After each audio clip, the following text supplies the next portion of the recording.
लोकसभा चुनाव और विधानसभा उपचुनाव में मिली करारी हार के बाद बहुजन समाजवादी पार्टी ने हिम्मत नहीं हारी है। बसपा ने 10 विधानसभा सीटों पर होने वाले उपचुनाव के लिए तैयारियां शुरू कर दी है।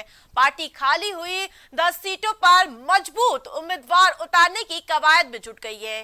बसपा के सूत्रों की माने तो बीएसपी सभी सीटों पर अकेले दम पर मैदान में रण में कूदती हुई नजर आएगी। वहीं पार्टी के पूर्व नेशनल कोऑर्डिनेटर और राजनीतिक उत्तराधिकारी आकाश आनंद की वापसी को लेकर भी लगातार कौतूहल बरकरार है।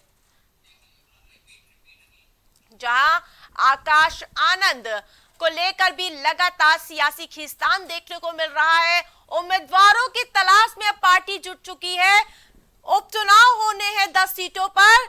भले ही लोकसभा चुनाव में एक सीट भी बसपा को ना मिली हो, लेकिन हौसले बुलंद है लगातार पार्टी के।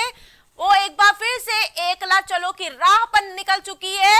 10 की 10 सीटों पर उम्मीदवार उतारने की तैयारी, उम्मीदवारों की तलाश शुरू हो चुकी है। और इसके अलावा आकाश आनंद को लेकर भी बड़ा फैसला पार्टी नेतृत्व कर सकता है। जहां आपको बता दें कि आकाश आनंद को बीच चुनाव में निष्कासित कर दिया गया था, बड़ी कार्रवाई की गई थी, लेकिन बड़ी हार देखने के बाद अब विधानसभा उपचुनाव होने हैं। उम्मीदवारों की तलाश शुरू हो चुकी है। लगातार खींचतान का दौर शुरू है, यानी कि सभी पार्टियां अपने प्रदर्शन पर मंथन करने में जुट चुकी है। वहीं बसपा भी एक बार फिर से लगातार सक्रिय हो चुकी है।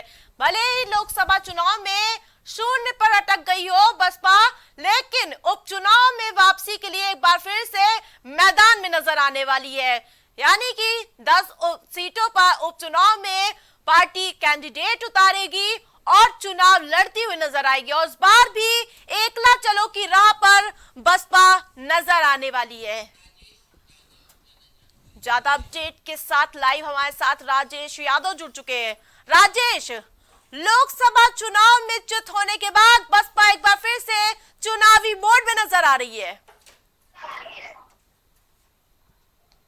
बिल्कुल आते जिस तरीके से मायावती को लोकसभा में करारी शिकस्त मिली, कहीं कहीं अगर देखा जाए तो उनको विधानसभा में भी करारी हार मिली थी, लेकिन विधानसभा और लोकसभा चुनाव हार मायावती का अभी भी कम नहीं हुआ है। और उसके अलावा भी मायावती अभी जैसे कि 10 विधानसभा पर उपचुनाव होना है, विधानसभा सीटों पर 10 विधानसभा सीटों पर उपचुनाव होना है, तो उसके लिए मायावती जो है बिल्कुल पूरी तरह से कमर कस चुकी है। जो एक कहावत है ना, एकला चलो, मायावती रास्ते चल रही है। लेकिन जिस तरीके से विपक्ष लगातार मायावती को घेरता हुआ नजर आता था कि मायावती बीजेपी की बी टीम है, तो कहीं कहीं देखा जाए तो उन सारी चीजों को देखते हुए मायावती अकेले चल रही है, एकला चलो के राह पर मायावती चल रही है। दूसरी चीज, मायावती ने जो 10 विधानसभा सीटों पर उपचुनाव होना है, उन सभी 10 विधानसभा सीटों पर मायावती अपनी प्रत्याशी लड़ाने की पूरी तैयारी कर रही है।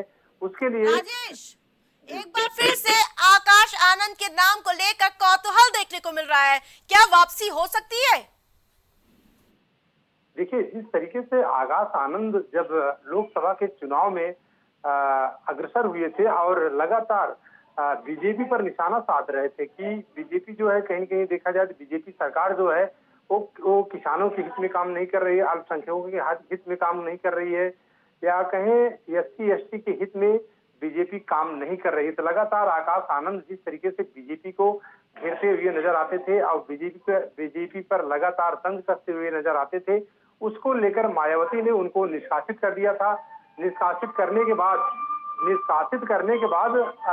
जिस तरीके से मायावती ने उनको अपने पदाधिकारी से, अपने उत्तराधिकारी से कर दिया, पार्टी से भी उनको निष्कासित कर दिया। तो जाहिर सी बात है कि कई सारी चीजें देखने को आई थी। लेकिन राजेश, इस बार समाजवादी पार्टी भी काफी सक्रिय है, बीजेपी वापसी के लिए है, तो वही अब बसपा ने भी ताल ठोक दिया है। क्या त्रिकोणीय मुकाबला देखने को मिलेगा?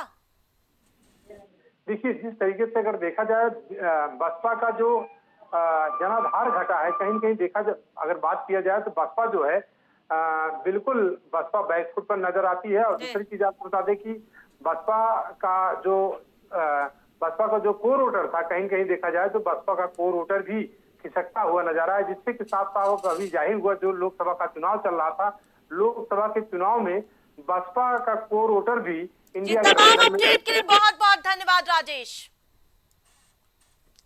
तो लगातार बसपा ने भी अब सक्रियता दिखा दी है, जहां आपको बता दें कि विधानसभा उपचुनाव की तैयारी में मायावती जुट गई है। 10 की 10 सीटों पर कैंडिडेट उतारने की तैयारी में है बसपा। नीट पेपर लीक मामले में आम आदमी पार्टी लगातार भारतीय जनता पार्टी पर हमला